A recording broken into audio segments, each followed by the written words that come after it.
So, good morning po. My name is Jenny Lanuevo from AB Polsoy 4A.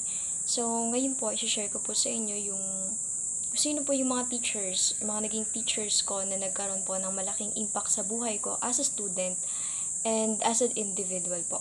So, maybe I can describe her as the motherly one. So, very mother po talaga siya sa akin. She acted like my second mother po nung ako po ay, when I was in high school.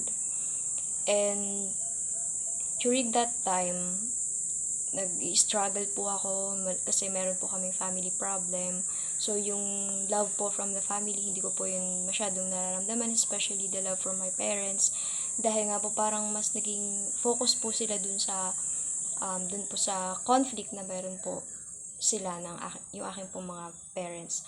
At yung hinahanap-hanap ko pong care, natagpuan ko po yun sa kanya. So, pinaramdam niya po sa akin yun, kinukomfort niya po ako lagi na ganito.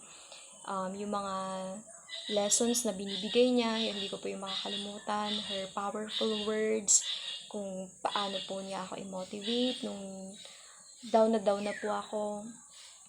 Dahil po yun nga, sa family problem and academically din po. Dahil nga po sa mga expectations po ng ibang tao na minsan po ay, ganyan, na-judge na po tayo. And, ayun.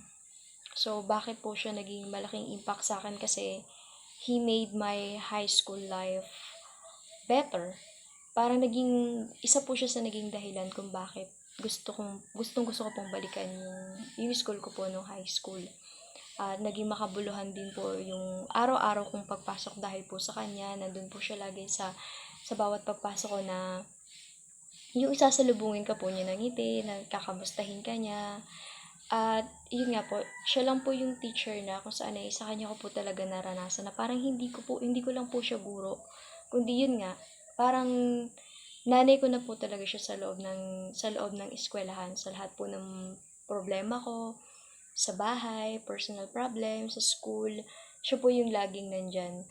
At until now po, hindi po kami nawawala ng communication at hanggang ngayon po nararamdaman ko pa rin yung love, yung care po na nagaling sa kanya. At isang malaking bagay po talaga yun na nagkaroon po ng epekto sa buhay ko dahil po sa kanya, natuto po ako na kahit pa paano ay maging confident po sa kung ano yung kaya ko. Dahil noon po ay kumbaga ay hindi po ako ganun ka-open, hindi po ako ganun kumbaga ay hindi po ako nakikitaan ng ganun kataas na potential.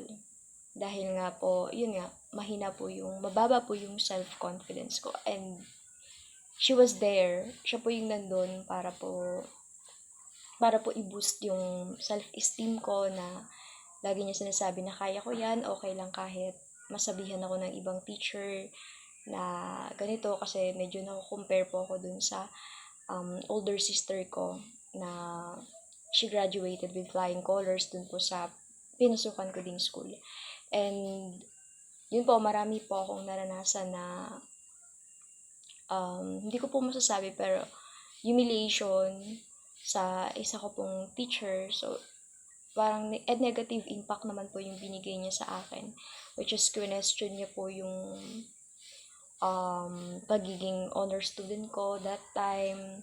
And ayun, parang dahil po doon, parang bigla po akong bumagsak. 4 minutes na.